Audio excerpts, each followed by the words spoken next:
welcome back to another episode of Getting It Off with Shamaka. How's everybody doing? I hope you're doing well. This is me trying to do a marathon on recordings. I literally just finished a recording. So if you're seeing me on YouTube, yeah, I'm wearing the same clothes and I don't mind uploading two of them at the same time because I'm trying to reduce the list of my content soon. Oh my god. Anyways, hi guys. Welcome back to my channel. How are you doing? How are you now? I miss asking how are you. I was with my cousin on okay, I don't know when I'm going to put this out, so I'll just say I was with my cousin recently and her baby wasn't feeling well, so I went to the hospital because I had something to give her. We're talking and one of my big aunties sent me to call one of the nurses. So while I went, my cousin was already with the nurse and the doctor, so I decided to wait with her and tell her like our big auntie asked her to, like, the nurse should come in to check on the baby because the baby was shivering. So while we're there, she had a few calls to pick and then we're just looking at the doctor and the nurse doing plus and minus, and then she turns to me and she's like, how are you? And immediately she started laughing. She's like, we need to find a different way, like a different sentence to actually reply that how are you. And honestly, in sync, I agreed, because we just went back and forth with exploring the whole thing. Some people ask you how are you just maybe out of courtesy, and then some people ask you how are you, maybe they want a certain information and they need to start up a conversation. Some people ask you how are you just for asking sake, and then I turned to her, I'm like, so what happens when you know how that person really is? What would you do about it? And we laughed and she shared how she has an article on that she wrote. I think I should ask her to send it to me. Let me read, because I think I've made a pod on that before. Yeah, I think I actually have. I've done a pod on that. If I remember while I am posting this, I'll put it in the description box. What would you do if you knew how that person is? And it's just really sad that maybe for now, I'm not sure, there could be other ways of replacing that how are you, but then it's not something that is conscious to people, so they're always quick to say how are you. And sometimes, in as much as you have your whole heart that you want to pour out and talk about and possibly even cry, you find yourself just saying I'm fine, because saying I'm fine stops the whole long conversation, endless conversation, and then conversation, most importantly, that will not benefit you. Because sometimes you tell people I'm not fine and they're trying to know, and then when they know, they actually don't have anything to tell you, and then they tell you the normal lines and you're like, in your head, you're like, yeah, I expected it, so I don't even know why you asked in the first place. But let's hold up with this whole how are you whatever. Okay, that's not what today's recording is all about. But see, however it is, I just hope that you wake up every day and you are grateful to God first of all, because trust me, the mere fact that you still wake up every day is another opportunity for you to keep showing up for yourself and keep just keep moving and keep believing and keep doing. Eventually something's gonna stop, you're gonna feel better, things are going to happen differently and positively as well. It's very easy to say, but when you're in that space, or however it is, still be grateful. Okay, enough. Oh my god, enough of the chit chat. So what are we talking about today? Today we're going to be talking about the importance of antenatal and the importance of, again, checking and knowing HIV status. I would have loved to do this with Mr. Lawrence, but I think it's something I personally just want to vent about positively in an honest way, really. So a few weeks back, I saw a mom with her baby. She said the baby was 2 years old. Oh guys, I am the only one that can describe how this baby looks. I don't know their names, so the information is very safe. I can't even remember the face if I see the person now, and I've really wallowed in the thoughts of this for a few weeks until I saw another episode, and then I saw something on TikTok, and I'm like, okay, something needs to be said, okay? So when I saw this 2-year-old, she had a stunted growth. She didn't look like she was growing normal. She was so tiny. She was so thin. Like you could see the bones. Like the baby was thin. And then what even moved me was the fact that when she was brought in to Mr. Lawrence's lab for test, there's a process of cleaning the left thumb, and then there's a prick on the thumb. The baby was so weak. When you have malaria or you have fever, or basically you're sick and you're recovering, that sometimes it feels like you're out of breath, or you don't have strength anymore. So like you can barely even hear this baby make that sound. And then when it was time to prick her, and eventually the pricking came, my heart dropped. She can't cry. Like her whole gum, everything had dried up. Like it's like the whole thing was just on the skin. You can't even move my chin. Like it felt like you can't move any part of this baby because there was nothing. It was just bone. My heart sank, guys. And when the result came out, it turns out she was positive. So instantly I thought it's possible these parents have probably done a lot of things, trying to get her well, trying to probably gone to different hospitals, and probably it has even it might have even gotten to the point of say maybe one day is disturbing this one, or village people or something, without knowing that there's a serious virus in this girl that has been eating her up, and it has reduced her her growth level and really distorted her system. And it was very sad because this shouldn't have happened, because if the mom, yes, I know people will argue, what if the mom didn't have money, even though it's government hospital? Antenatal is very important because mothers get screened, mothers get checked, and when certain things are figured out during pregnancy, trust me, it is handled.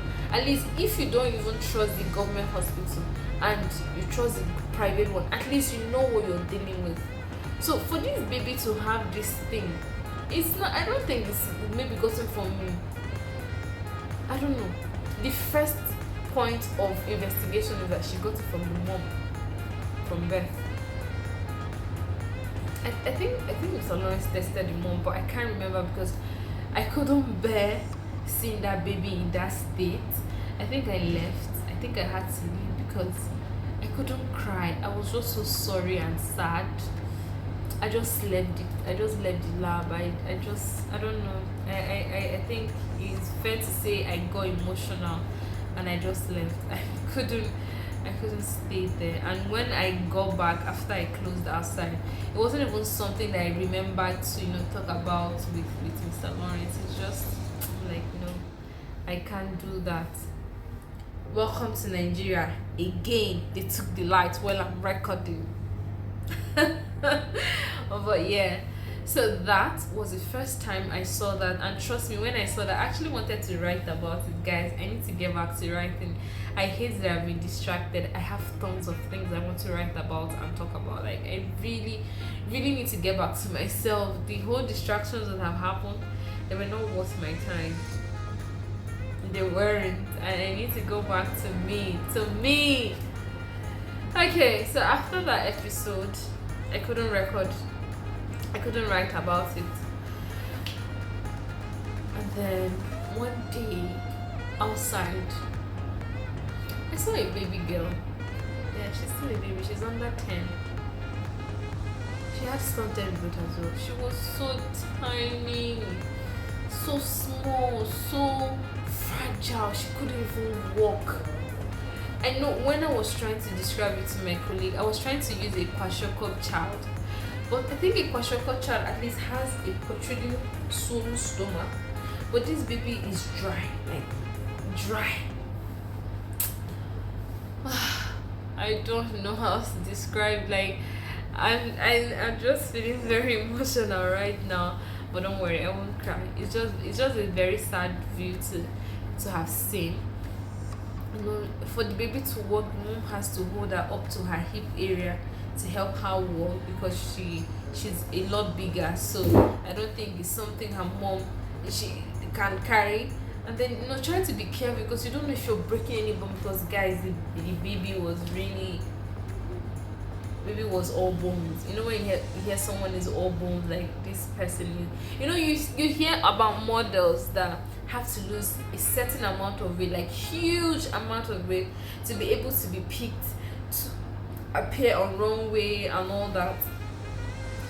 They are not as slim as this child. I think this is the best description. Both the first baby, 2 years old, and then this other girl. This girl was 8 years old. Yes, those models that look that almost look like skeleton. They are not as tiny as these two girls that I'm talking about. It was just really sad. So when I saw this one the second time, I'm like, lie. Even if it turns out that I have to do the recording audio, I will do that and then share a clip on my YouTube and put a link in the description box for anybody that wants to, get the full gist. So I'm really happy that I'm able to do a video recording today and an audio one as well, because you need to see my expressions as I'm talking. It was just really sad and I just couldn't deal with it. And then one evening I was on TikTok, and then I see a video. So the basic message of that video was talking about how antenatal is very, very important. Now the child was born from the neck down, they were normal, but the face from the neck up here like this to the head is like it was infused. It was infused. So when I read the comments and then the little bit of description there, the basic message was, do not ignore antenatal. And it's something I really, really want to hammer on, because whether there's money or there's no money, a pregnant woman deserves antenatal screening. She needs to be enrolled. She needs to have her appointed menu. Like, she just at least need to make that first decision. Like, I know there are a lot of mothers who, from Genesis to Revelation, meaning from inception to delivery, they do not see the walls of the hospital or even a primary health center at all till they give birth. Yes, some of these mothers, give birth to their babies. Baby is okay and all that. I'm not disputing that, but some of them don't even know there are services like that they can explore and achieve things from. Now you have people that know about these things, but for some reasons they don't oblige it. Because for these two girls now in Nigeria, if while their mothers were pregnant, they came for antenatal, there is no way they wouldn't have done HIV testing. Because how it works is, when a mom is pregnant and she's tested positive for HIV, immediately she's enrolled into a different program. So what happens is that she's managed, she has more critical screening, and then more attention towards her till her baby is delivered. So how it happens is that once that extra care is given to her and then baby is born. Baby is given a certain medication to prevent the child from getting it from the mom. So that means the woman can actually go ahead and breastfeed her baby without infecting her baby. But that only happens when the mom has been figured out while pregnant, and then the facility where she's going for antenatal is aware of her case. So should in case she gives birth, they already know that okay, the day this woman is going to give birth, whether it's vaginal birth or CS, you know that once that baby is out, your baby is supposed to receive certain medication, and the mom too. And then the mom is led through a guideline of trying to stay very, very protective of her child without infecting the child. But then when a mom doesn't enroll herself in such services, a lot of things go wrong. Because again, at antenatal appointment, mothers are checked. So my colleague was telling me there's a way these nurses touch a woman's belly and they know if the baby is in the right place, if the baby is developing well. Now imagine that video that I saw on TikTok. If the mom had gone for antenatal and the doctors and the nurses did their checks, and then for developed countries where for every appointment there's an ultrasound, if at all there was something going on that was going to cause any deformity in the child, at least it will be recognized on time. And then if there's anything that can be done while the mom is pregnant, and then options are explored. But when a mom does not enroll herself in antenatal care, honestly,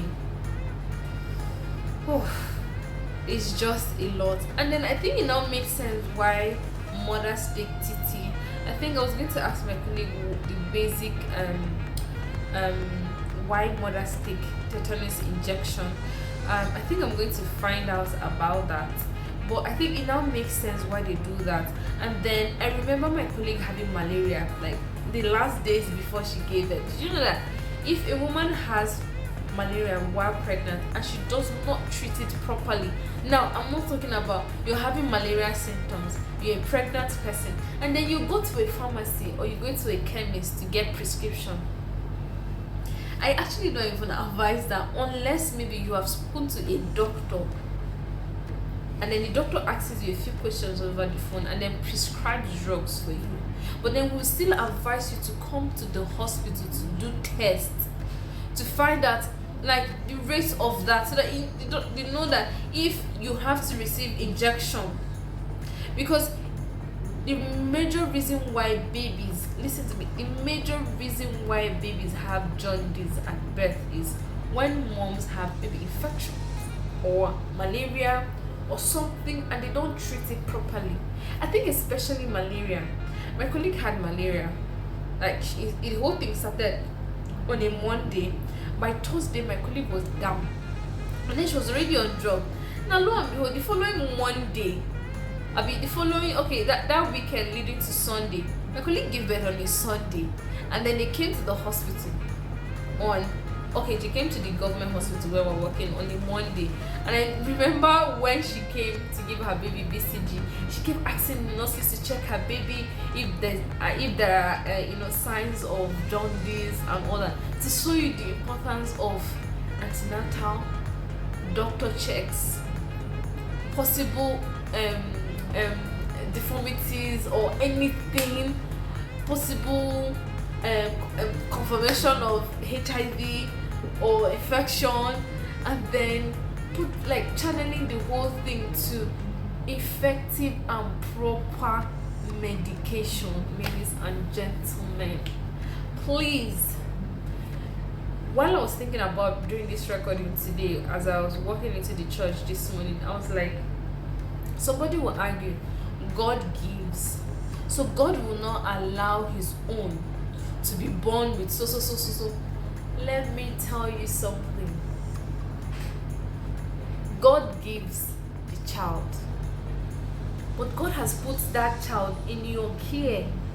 That means you need to take extra measures to protect that gift that God has given you. Chikina, So you cannot tell me that yes, God has given you that child, so you're just going to hands off and however God brings the child. No, my dear, God has given you the precious gift, so you're going to take care of that baby. Make sure that your body is a safe and clean place for your child. And if you're listening to me and you have very stubborn pregnant people that say, I'm not going to hospital, I don't want to see doctor, please. If you have to bundle them, please bundle them. But if you can't do that because of their condition, you can actually speak words of wisdom to them and share them what you have learned from my video, or you can just send my video to them or my podcast to them for them to hear. Because see, honestly, antenatal is very, very important. Very, very important. Mothers learn a lot, especially for first timers. They learn a lot. So tell me why you want to bring your baby to the world and you don't know jack. You be sick and you just take medication and you think you're okay. No, please. Antenatal is very important. Please spread this information and just know that I'm very happy that I have gotten this off my chest, because I have harbored it for a while. And this is November and you have not checked yourself. What are you waiting for? Thanks for hanging out with me, guys, and I will see you in my next episode.